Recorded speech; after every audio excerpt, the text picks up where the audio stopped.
ओम श्री सांब शिवाय नमः।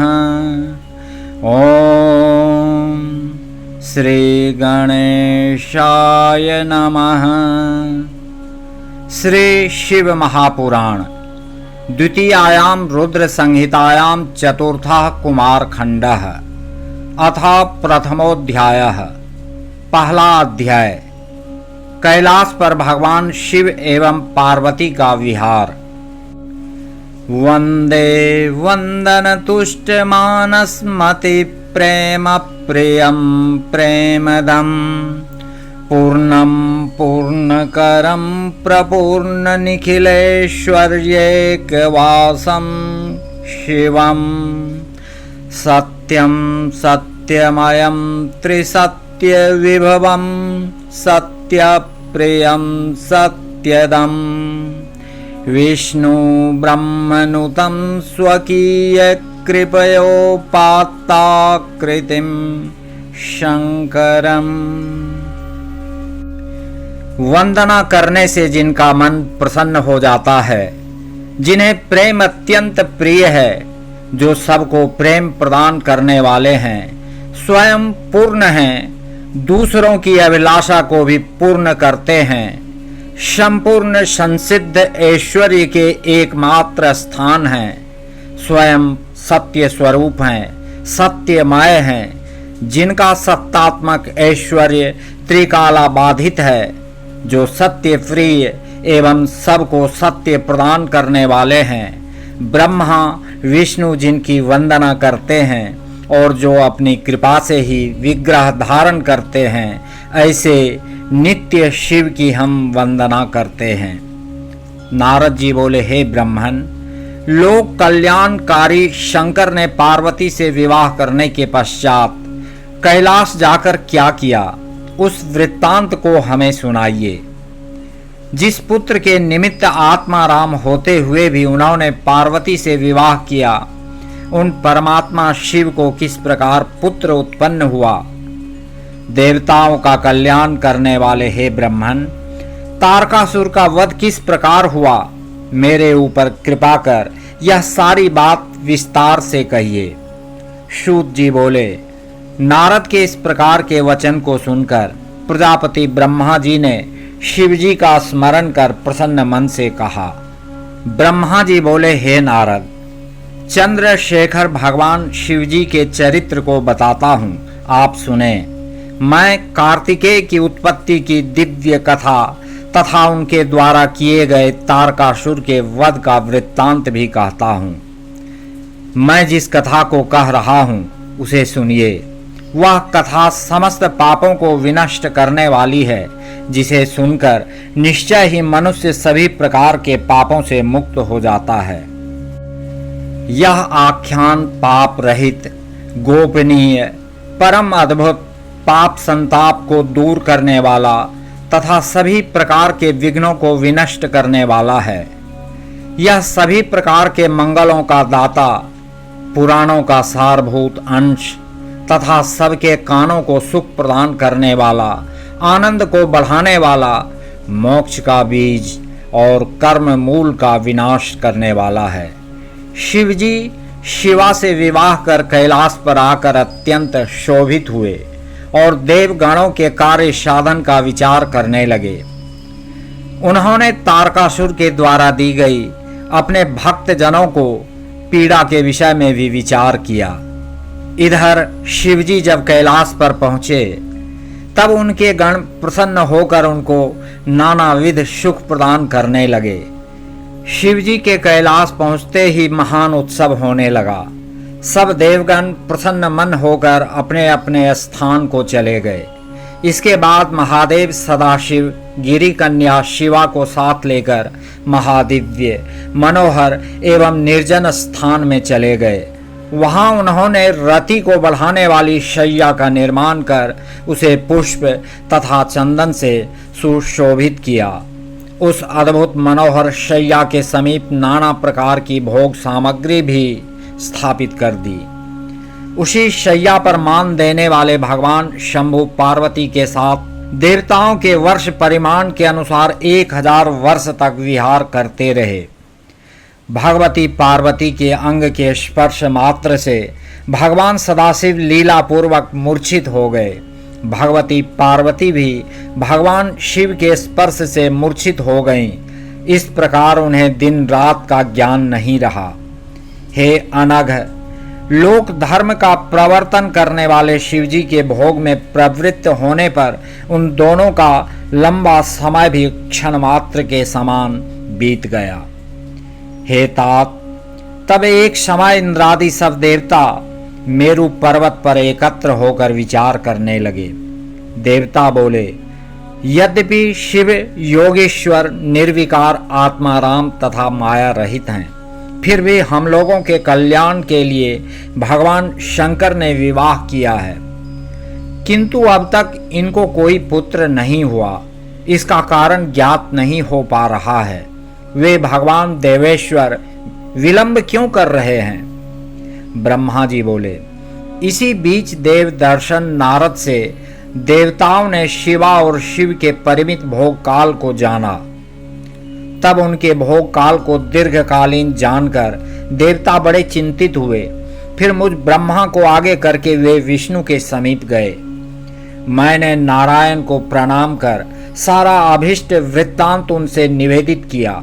देवता लोग तो चित्र लिखित पुत्तलिका के समान खड़े रहे। हे नारायण, योगेश्वर शंकर जी देवताओं के वर्ष के परिमाण के अनुसार 1000 वर्ष पर्यंत विहार परायण हैं। भगवान विष्णु बोले, हे जगत के विधाता, चिंता करने की आवश्यकता नहीं है, सब कुछ कल्याणकारी ही होगा। हे देवेश, आप महाप्रभु शंकर की शरण में जाइए। जो मनुष्य प्रसन्न मन से शंकर की शरण में जाते हैं, हे प्रजापते, शंकर के उन अनन्य भक्तों को कहीं से कोई भय नहीं होता। हे विधे, उनके श्रृंगार का रसभंग समय से होगा, अभी नहीं। जो कार्य ठीक समय में किया जाता है वही सफल होता है, अन्यथा नहीं। भगवान शंकर के अभिष्ट को भग्न करने में कौन समर्थ है? 1000 वर्ष पूर्ण होने पर वे स्वयं निवृत्त हो जाएंगे। जो रति को भंग करता है उसे जन्म जन्मांतर में स्त्री तथा पुत्र से वियोग प्राप्त होता है। उस भेद करता पुरुष का ज्ञान नष्ट हो जाता है, कीर्ति नष्ट हो जाती है और वह दरिद्र हो जाता है। अंत में वह 1,00,000 वर्ष तक कालसूत्र नामक नरक में रहता है। इसी कारण महामुनिंद्र दुर्वासा को स्त्री से वियोग हुआ। फिर उन्होंने दूसरी मंगलमय कर कमलों वाली स्त्री को प्राप्त करके वियोग जन्य दुख को दूर किया। घृताची पर आसक्त कामदेव को बृहस्पति के द्वारा मना करने पर बृहस्पति को पत्नी हरण का दुख मिला। फिर उन्होंने शिवजी की आराधना कर तारा को प्राप्त किया, जिससे उनकी विरह व्यथा दूर हुई। महर्षि गौतम ने मोहिनी में आसक्त चंद्रमा को वियुक्त किया, इस कारण उनका स्त्री से वियोग हुआ। हालिक को विसली में कामासक्त देखकर हरिश्चंद्र द्वारा निषेध किए जाने पर उन्हें विश्वामित्र का कोप भाजन बनना पड़ा और वे स्त्री पुत्र तथा राज्य से भी च्युत हो गए। फिर उन्होंने शिवाराधन कर इस कष्ट से छुटकारा प्राप्त किया। वृषली में आसक्त हुए द्विजश्रेष्ठ अजामिल को तथा उस वृषली को भय के कारण किसी देवता ने भी मना नहीं किया। निषेक अर्थात वीर्य सिंचन से सब कुछ साध्य है। हे विधे, निषेक बलवान है, निषेक ही फल देने वाला है। उस निषेक का कौन निवारण कर सकता है? शंकर जी के भोग का वह काल देवताओं के वर्ष से 1000 वर्ष पर्यंत का था। हे देवगणों, 1000 दिव्य वर्ष पूर्ण हो जाने पर आप लोग वहां जाकर इस प्रकार का उपाय करें जिससे उनका तेज पृथ्वी पर गिरे। उसी तेज से प्रभु शंकर का स्कंद नामक पुत्र उत्पन्न होगा। अतः हे ब्रह्मन, इस समय आप इन देवताओं को साथ लेकर अपने स्थान को लौट जाएं और शिवजी एकांत में पार्वती के साथ आनंद विहार करें। ब्रह्मा जी बोले, हे मुनीश्वर, इस प्रकार कहकर लक्ष्मीपति भगवान विष्णु शीघ्र ही अपने अंतःपुर में चले गए और मेरे साथ सभी देवता अपने अपने स्थान पर चले गए। इस प्रकार बहुत दिनों तक शक्ति एवं शक्तिमान के विहार से भाराक्रांत यह पृथ्वी शेष एवं कच्छप के धारण करने पर भी कांप उठी। तब कच्छप के भार से आक्रांत सबका आधारभूत पवन स्तंभित हो गया, जिससे संपूर्ण त्रैलोक्य भय से व्याकुल हो उठा। फिर सभी देवता मेरे साथ भगवान विष्णु की शरण में गए और दुखी मन वाले उन्होंने उस वृत्तांत को भगवान विष्णु से निवेदित किया। देवता बोले, हे देव, हे रमानाथ, हे सर्वरक्षक प्रभो, हम लोग भय से व्याकुल चित्त हो आपकी शरण में आए हुए हैं, आप हमारी रक्षा कीजिए। पता नहीं किस कारण से तीनों लोकों के प्राणभूत वायुदेव स्तंभित हो गए हैं तथा मुनि एवं देवगणों के सहित सारा चराचर त्रैलोक्य व्याकुल हो गया है।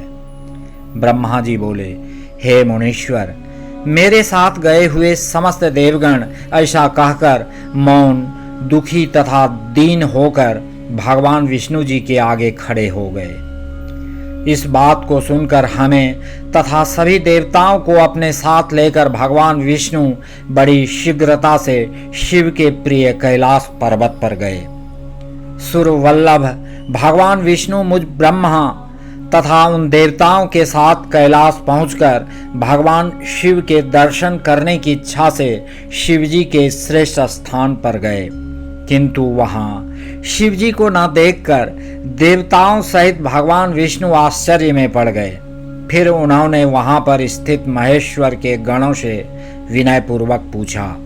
विष्णु बोले, हे शंकर के गणों, आप सब बड़े दयालु हैं। आप लोग हम दुखी जनों को कृपा पूर्वक बताइए कि सर्व प्रभु शंकर इस समय कहां पर हैं। ब्रह्मा जी बोले, देवताओं के सहित भगवान विष्णु की बात सुनकर शंकर जी के उन गणों ने प्रीति पूर्वक लक्ष्मीपति विष्णु से कहा।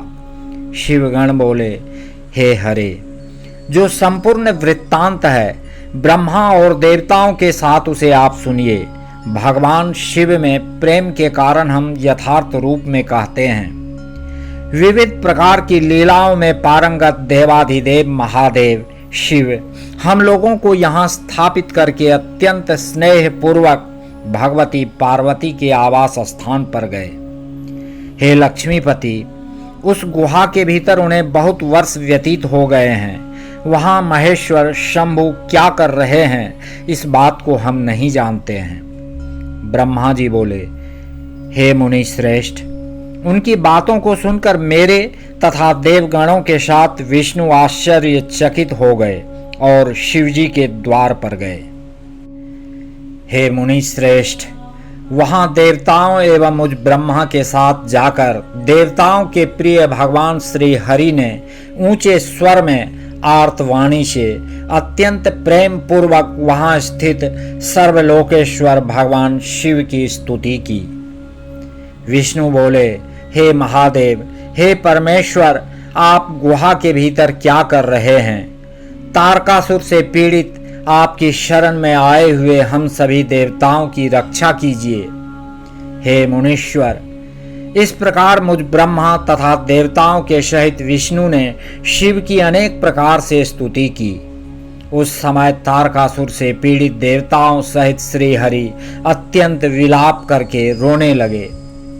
हे मुनीश्वर, तारकासुर से पीड़ित हुए देवताओं के आर्तनाद और शिवजी की स्तुति के मिश्रित होने से उस समय दुख भरा महान कोलाहल हुआ।